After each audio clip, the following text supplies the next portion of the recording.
Hello and बखैर रागली to all of you. मैं हूं फ़खर यूसुफ जई और आप देख रहे हैं इस वक्त मेरा यूट्यूब चैनल। आज बात करेंगे एक बड़ी अहम खबर है कि ओमान के जो सुल्तान हैं उन्होंने विज़िट किया है इंडिया का।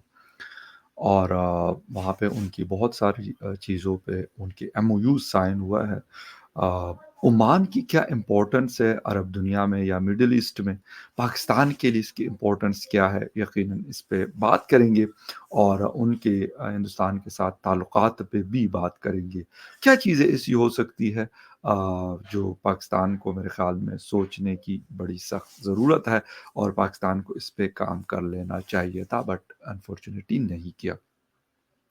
डिटेल में जाते हैं, गवादर का ज़िक्र भी होगा कि किस वक़्त हमने इसको ओमान से ख़रीदा, ओमान ने पाकिस्तान को बेचा।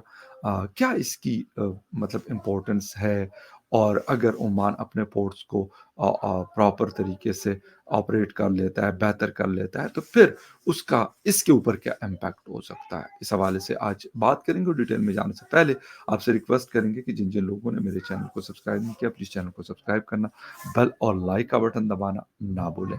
बात हम कर रहे हैं इस वक़्त की सबसे इम्पोर्टेंट एक चीज़ है, और वो है गवादर पोर्ट। सिपेक उसके साथ जुड़ा हुआ है। हमने बहुत सुना उसके बारे में कि ऐसे बिज़नेस होगा, ऐसे दुनिया आएगी, इसको इस्तेमाल करेगी, ये सारा कुछ, क्योंकि एक बड़ी इम्पोर्टेंट जगह पे वो वाक़या है। लेकिन इंडिया ने पहले ईरान के साथ चाबहार में पार्टनरशिप की, और अब ओमान के साथ उनके पोर्ट्स में पार्टनरशिप कर रहा है। हम पाकिस्तान को ओमान ने गवादर का जो इलाका है और गवादर पोर्ट है वो दिया है। लेकिन क्या हम उसको उस तरीके से इस्तेमाल कर पाए जिस तरह उसका इस्तेमाल बनता या होना चाहिए था? लेकिन मेरे ख़्याल में नहीं है ये जवाब, नहीं में है। ठीक है, हमने कुछ कोशिश की और सीपैक की सूरत में हम चाह रहे थे, देख रहे थे कि ग़ालिबन ये एक बड़ी अच्छी वो बन सकती है और बन भी सकती थी, लेकिन अब बनी नहीं।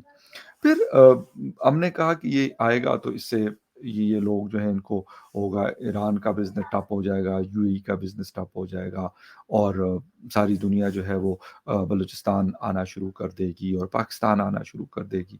हाँ, पॉसिबल था अगर ये चीज़ें हम उस तरीके से करते जिस तरीके से प्लान की गई थी।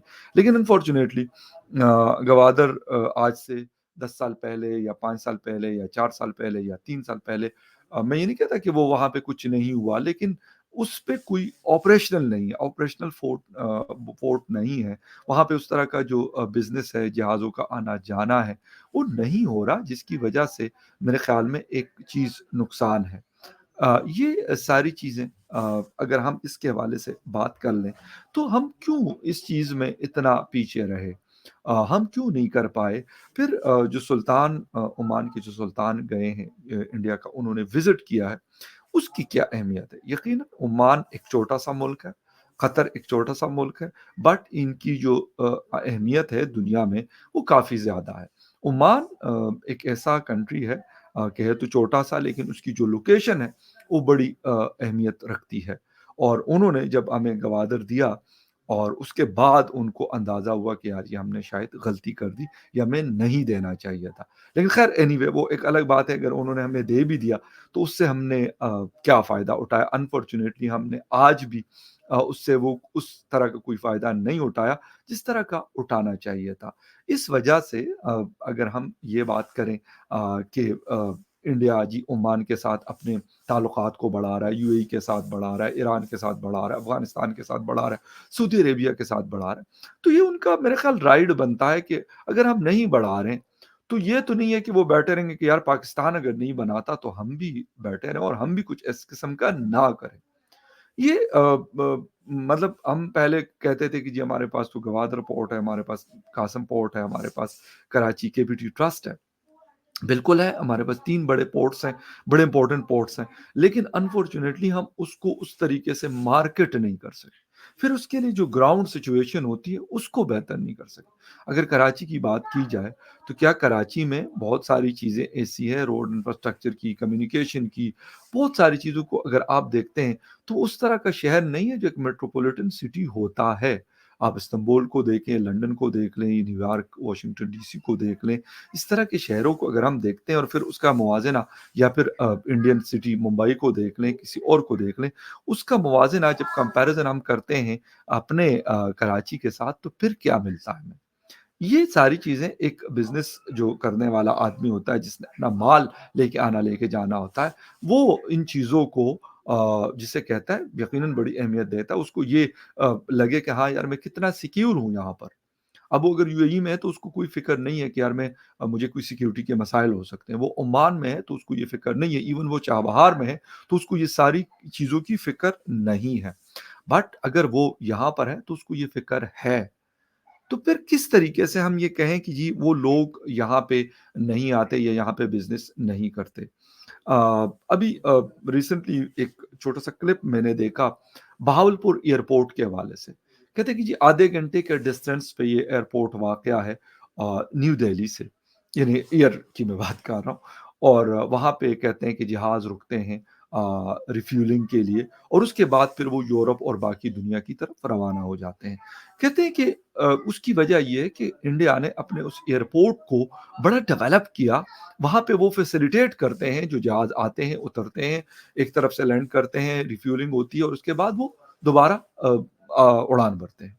यही चीज़ और एक बड़ा मतलब जिसे कहते हैं बड़ा रश है उसके ऊपर कहते हैं कि बड़ा मतलब फुल जैम पैक रहता है मतलब 24/7। अब कहते हैं कि अगर पाकिस्तान अपने इस एयरपोर्ट को इसके पास ज़मीन भी है, सब कुछ है, लेकिन डेवलप नहीं किया, वो फैसिलिटी नहीं अवेलेबल कि जो वहाँ पे अवेलेबल हुई है। तो अगर ये सारी चीज़ें हो जाती हैं, तो इसका क्या एक इम्पैक्ट होगा? क मैं ये नहीं कहता कि वहाँ न्यू दिल्ली वाले सारे लोग यहाँ पे बस आके उतरना शुरू कर देंगे, बट उसमें से जो वहाँ पे उतरेगा, हो सकता है 25% 30% या 40% लोग हमारे पास आके उतरें। उससे एक बड़ी बिज़नेस एक्टिविटी जो है वो जनरेट होगी। जहाज़ों की अगर इंजीनियरिंग से रिलेटेड कोई चीज़ें हम करें, तो बड़ी एक फैसिलिटी हो सकती है और दूसरा ये कि पाकिस्तान का सेंटर है। अनफॉर्च्यूनेटली लाहौर, इस्लामाबाद, कराची के अलावा मतलब मसले मसाइल होते हैं रिफ्यूलिंग का जब हम देखते हैं, तो कहते हैं कि वो फैसिलिटीज़ अवेलेबल नहीं है। ये सारी चीज़ें एक मतलब मामूली सी चीज़ है, इतनी कोई बड़ी मतलब रॉकेट साइंस नहीं है इसके अंदर। नहीं करते, जिसकी वजह से फिर होता क्या है, हम कहते हैं यार बस दुनिया की तरफ देखो और दुनिया से कोई हेल्प लो, पैसे लो और अपना निज़ाम ज़िंदगी जो है वो चला लो। तो ऐसे तो ज़िंदगी नहीं चलती, ऐसा तो काम नहीं चलता। उसके लिए थोड़ा-सा आपको तग-ओ-दो करनी पड़ती है, चीज़ों को प्लान करना पड़ता है, आपके एयरपोर्ट्स को, आपके सी पोर्ट्स को, आपके ड्राई पोर्ट्स को, आपके रोड इंफ्रास्ट्रक्चर को, आपके कम्युनिकेशन के सिस्टम को, अगर आप ये करते हैं तो फिर होता है। इंडिया ने इसके ऊपर सिर्फ़ अपनी वाली चीज़ों पे काम नहीं किया, उसने पूरे रीजन को कवर किया। मैंने आपको बताया Iran, UAE, Saudi Arabia, Oman ये सब के साथ वो पार्टनरशिप में है। फिर उसके बाद वो यूरोप और फिर अमेरिका और फिर बाकी लोगों के साथ वो जाता है। अब ये सारी चीज़ें जब वो हम देखते हैं तो फिर हम कहते हैं जी इंडिया ने ये कर दिया, वो कर दिया। दिस इज़ नॉट मतलब I am not comparing that मतलब with Pakistan but what the thing is जो चीज़ें हमारे बस में हम वो कर तो सकते हैं। ऐसा नहीं है कि हम कहें कि यार ये चीज़ मुमकिन नहीं है। सारी चीज़ें हो सकती है लेकिन उसके लिए विल चाहिए। हम क्या करते हैं? हम कहते हैं ओह यार हमारा ब्यूरोक्रेसी का अपना एक माइंडसेट है, बाकी लोगों का अपना एक माइंडसेट है, पॉलिटिकल गवर्नमेंट आती है, उनकी अपनी दुनिया होती है, एस्टेब्लिशमेंट की अपनी दुनिया है। उसकी वजह से चीज़ें मुमकिन नहीं हो पाती। चीज़ें मुश्किल से मुश्किल की तरफ जाती हैं। हाँ, उनकी अपनी जो चीज़ें होती हैं, वो पलक झपकते में जिसे कहते हैं ना चुटकी बजाते में वो सारे काम हो जाते हैं। उनको चाहिए कि यार ये वाली चीज़ हमें चाहिए, फ़ौरन हो जाएगा। वो दुनिया के किसी कोने से भी आपको कोई चीज़ चाहिए, वो आ जाएगी।